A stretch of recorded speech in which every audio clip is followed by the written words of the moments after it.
अवधूत चिंतन श्री गुरुदेव दत्त श्री स्वामी समर्थ एक नवीन व्हिडिओमध्ये सगळ्यांचं खूप खूप मनापासून स्वागत आहे। तर आज आहे गुरुवार, तर सगळ्यांना शुभ गुरुवार।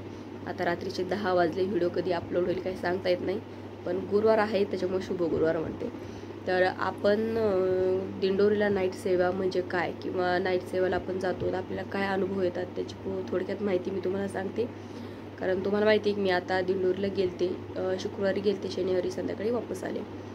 तर आपण म्हणतो पण ही सेवा करणं किंवा ही सेवाचा योग येणं हे पण महाराजांच्या हातात असतं।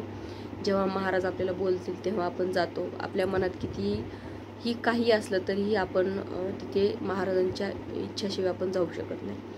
याच्या अगोदर मी 2-3 वेळेस दिंडोरीला गेलते, पण फक्त दर्शनाला गेलते, पण नाईट सेवेला अजून एकदा पण नव्हते गेले, फक्त ही पहिली वेळ होती। आणि खूप इच्छा होती, म्हणजे जे सेवा करून आले किंवा जे गेलेले आहेत त्यांच्याकडून ऐकलं होतं की म्हणजे ती सेवा एकदा का होईना आपण करायला पाहिजेच। तसंच मग ऐकूनच मनात खूप इच्छा झाली की ही सेवा आपण एकदा करायलाच पाहिजे।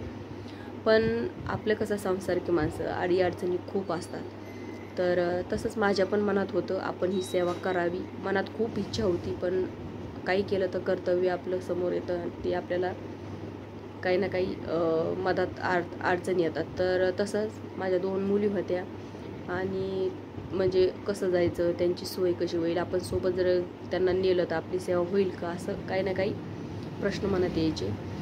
तर मनात होतं, पण योग जुळून आला। बघा महाराजांचं सगळी लीला म्हणायची ती। महाराजांच्या 11 गुरुवार करायला सुरुवात केली, पहिला गुरुवार आला आणि त्याच दिवशी ठरलं की नाईट सेवाला आपल्याला जायचे। लगेच दुसऱ्या दिवशी सकाळी आम्ही नाईट सेवेला गेलो, 2 मुली घेऊन गेले मी आणि त्यांनी पण मला शांततेत सेवा करू दिली। तर आम्ही गेलो आणि तिथे सेवा बघा, आपले जे म्हणजे प्रश्न आपले सुटत नाहीत ना, तिथे ते सेवा केल्यावर सगळे प्रश्न सुटतात। याचा अनुभव खरंच खूप मोठा आहे। कारण तिथे नाईट सेवा म्हणजे रोज एक दिवससुद्धा खंड पडत नाही त्या सेवेला, रोज तिथे ती सेवा होते। तर आपण कोणत्याही दिवशी जाऊ शकतो आणि तिथे आपली नाईट सेवा आपण रुजू करू शकतो। कारण साक्षात माऊलींचं आपल्याला दर्शन होतं। माऊली म्हणजे स्वामींचाच एक अवतार आहे आणि आपण आपली नजर म्हणजे त्यांची नजर जर आपल्यावर एकदा पडली ना की आपले सगळे प्रश्न सुटतात, इतकी माऊलीमध्ये शक्ती आहे। तर तुम्हाला जर तुमचे प्रश्न सुटायचे असतील, काही अडीअडचणी असतील, तर तुम्ही नक्की, मी सांगेल की तुम्ही नक्की त्या सेवेला तुम्ही जा। तर काय सेवा होते तिथे गेल्यावर बघा, आपण जातो, आपली राहण्याची सोय होते तिथे गेले की मी तुम्हाला पुढच्या व्हिडिओमध्ये सगळी डिटेल माहिती नक्की सांगेल, पण आता फक्त तुम्हाला अनुभव सांगते। तर काय करायचं, आपण तिथे जातो ना, नाईट सेवा कोणती होते तर 9:30ला संध्याकाळी सेवा सुरू होते। ती 9:30ला सेवा होते, तर सकाळी 3-4 वाजेपर्यंत ती सेवा चालते। नाईट सेवा म्हणजे पूर्ण रात्रच आपण म्हणू शकतो सेवा ती असते। तर सेवा म्हणजे काय की भैरवचंडी होते तिथे। भैरवचंडी म्हणजे प्रत्येक उवाजला कालभैरवाष्टक म्हटलं जातं। तर ती सेवा तिथे होते आणि रोज ती सेवा होते। बघा त्या जागेवर, त्या इतक्या पवित्र जागेवर ती सेवा होते। आपले प्रश्न तिथं फक्त आपण गेलो की आपले प्रश्न ते सुटतात, प्रश्न कोणतेच आपले राहत नाहीत। त्याच्यामुळे त्या जागेवर जाणं महत्त्वाचं आहे। तर जागेवर आपण गेलो की आपोआप आपले ते प्रश्न सुटतात। तर काल 9:30ला सेवा सुरू होते। बघा किती भाग्यशाली तिथले सेवेकरी म्हणावे की नाईट सेवा आणि रोज त्यांच्या हातून ती सेवा होते। बघा सप्तशती ग्रंथ पूर्ण त्या सेवेकऱ्यांना पाठ आहे, मूक पाठ। आपल्याला साधं महाराजांची आरती पण पाठ होत नाही, त्यांना पूर्ण सप्तशती पाठ आहे। मी तर म्हणजे सेवा सुरू झाली त्यांनी थोडंसं मार्गदर्शन केलं, सेवा सुरू केली आणि हातात ग्रंथ नाही व काहीच नाही आणि लगेच त्यांनी म्हणजे वाचायला सुरुवात केली।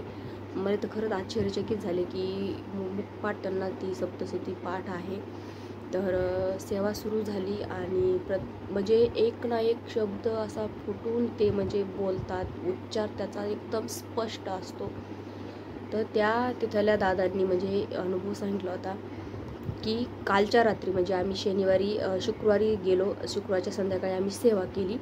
तर गुरुवारच्या रात्री ते म्हणे आमची अशीच नाईट सेवा सुरू होती आणि कोणत्या तरी गावचे सेवेकरी असे भरपूर होते, म्हणजे 9-10 लोक होते, महिला काही पुरुष काही, आणि ते सेवेकरी आम्ही दुसरे इतर गावचे काही सेवेकरी। तर आम्ही सप्तशती वाचायला लागलो होतो, आम्ही आमची सेवा करतोय आणि एकदम म्हणजे आमचा उच्चार इतका स्पष्ट होता, उच्चार स्पष्ट एकदम. सेवा म्हणजे एका स्वरात सेवा सुरू होती, कोणी असं मागे पुढे काही होईना, एक सारखं आमची सेवा सुरू होती. तर एक महिला आली म्हणे, एवढं मोठं कुंकू लावलेलं, त्याच्यानंतर हिरवी साडी घातलेली, हातात हिरव्या चुडा होता. तर येऊन आमच्या अशी शेजारी एका महिलाच्या शेजारी बसली पूर्ण सेवा होईपर्यंत ती महिला तिथे बसलेली होती आणि ती सुद्धा वाचत होती म्हणे. आणि आम्ही सेवा करतो, आम्ही तिला बोलतो आणि अचानक सेवा संपली आणि ती महिला निघून गेली म्हणे. म्हणजे बघा किती मोठा, अंगाला काटा आला माझ्या तुम्हाला सांगताना. तर खरंच खूप मोठा अनुभव आहे या सेवेचा, तुम्ही नक्की सेवा करा. तर सप्तशतीची पाठ होते तिथं, कालभैरव अष्टक लावून भैरव चंडी होते. तर पुढची माहिती मी तुम्हाला नक्कीच सांगेन. तर आजचा हा व्हिडिओ आवडल्यास व्हिडिओ लाईक करा, शेअर करा, चॅनलला सबस्क्राईब करा. झाली सेवा श्री स्वामी समर्थ महाराजांच्या चॅनल परमपूज्य माऊलींचे चॅनल रुजू करते. श्री स्वामी समर्थ.